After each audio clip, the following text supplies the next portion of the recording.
दोस्तों, supreme court ने एक बहुत इंपॉर्टेंट जजमेंट दिया है जो सिर्फ क्रिमिनल लॉ का नहीं बल्कि विमेन डिग्निटी, प्रिवेसी और डिजिटल राइट्स का भी लैंडमार्क डिसीजन बन सकता है।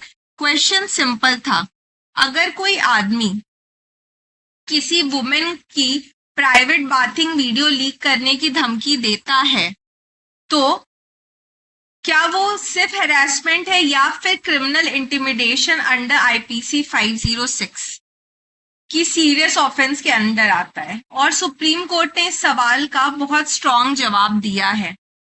ये मैटर तमिलनाडु से आया। प्रोसिक्यूशन के अकॉर्डिंग कंप्लेनेंट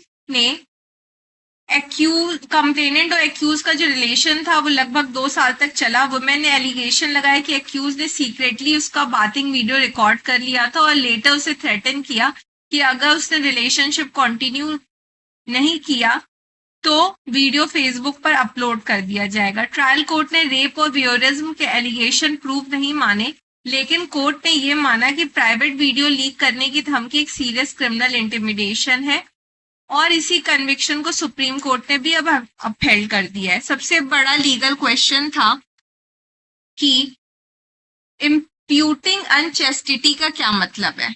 कोर्ट ने इसमें privacy, dignity, sexual autonomy, digital humiliation और कॉन्स्टिट्यूशनल मोरालिटी भी एग्जामिन की कि does threatening to leak a women private bathing video amount to imputing unchastity under criminal law।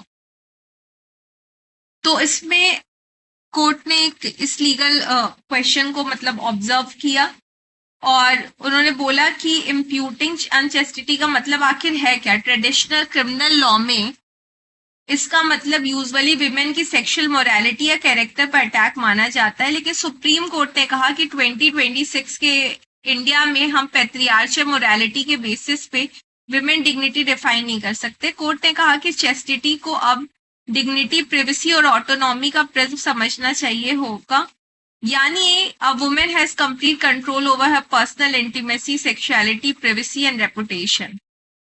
Court ने आगे के ऑब्जर्वेशन की about digital privacy and women dignity कि जो विमेन होती है अगर वो उसकी कोई इंटीमेट इमेजरी को रिकॉर्ड करता है, क्योंकि बाथरूम में किसी पर्सन की प्रिवेसी एक्सपेक्टेशन मैक्सिमम होती है और उसके बाद उसको ऑनलाइन लीक करने की धमकी देता है, तो वो सिर्फ एम्बेरसमेंट नहीं है, उस वुमेन की डिग्निटी पर अटैक है, सेक्सुअल ऑटोनॉमी पर अटैक है, प्रिवेसी इन्वेजन है और इंटरनेट एज में परमानेंट रेपुटेशनल हार्म भी क्रिएट कर सकता है। सुप्रीम कोर्ट ने क्लियरली बोला अगर ह्यूमिलिएशन, ऑनलाइन ह्यूमिलिएशन भी एक इंजरी है।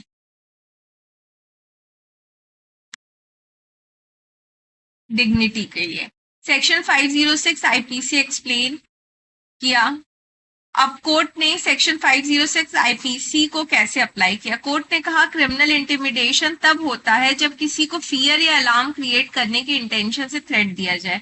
यहाँ एक्यूज एलिजिडली विक्टिम को कंट्रोल करना चाहता था। थ्रेट सिंपल नहीं था, थ्रेट था प्राइवेट बाथिंग वीडियो पब्लिक कर दूंगा। कोर्ट ने कहा ऐसी थ्रेट किसी भी वुमेन के लिए सीवियर साइकोलॉजिकल फियर क्रिएट करेगी, इसीलिए section 506 part 2 IPC fully attract होता है।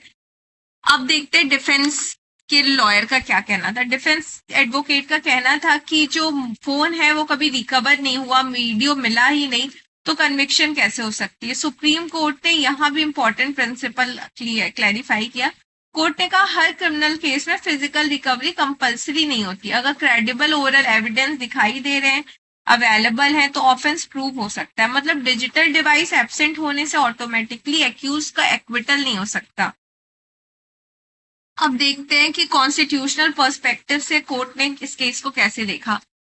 जजमेंट को मोस्ट इंपॉर्टेंट पार्ट था कॉन्स्टिट्यूशनल फिलॉसफी। कोर्ट ने जोसेफ साइन और पुट्टुस्वामी जजमेंट को रेफर किया और कहा कि women are not property, sexual autonomy fundamental right है, प्रिवेसी आर्टिकल 21 का एसेंशियल पार्ट है और किसी विमेन की इंटीमेट आइडेंटिटी को कंट्रोल करना या पब्लिकली एक्सपोज करने का थ्रेट देना कॉन्स्टिट्यूशनल डिग्निटी के अगेंस्ट है। ये observation future cyber harassment cases में बहुत इंपॉर्टेंट प्रेसिडेंट बन सकती है। आगे देखते हैं फाइनल कंक्लूजन क्या हुआ। फाइनली सुप्रीम कोर्ट ने कन्विक्शन को अपहोल्ड कर दिया कोर्ट ने क्लियर मैसेज किया कि डिजिटल एज में प्राइवेट इंटीमेट कंटेंट लीक करने की धमकी एक सीरियस क्रिमिनल ऑफेंस हो सकती है और डिग्निटी का मतलब सिर्फ फिजिकल सेफ्टी नहीं बल्कि इंफॉर्मेशनल प्राइवेसी और सेक्सुअल ऑटोनॉमी भी है। ये जजमेंट इंडियन क्रिमिनल लॉ को मॉडर्न डिजिटल रियलिटीज के साथ अलाइन करता है और शायद फ्यूचर साइबर इंटिमिडेशन केसेस में एक लैंडमार्क प्रेसिडेंट के रूप में साइड किया जाए। आपका इस जजमेंट के बारे में क्या सोचना है?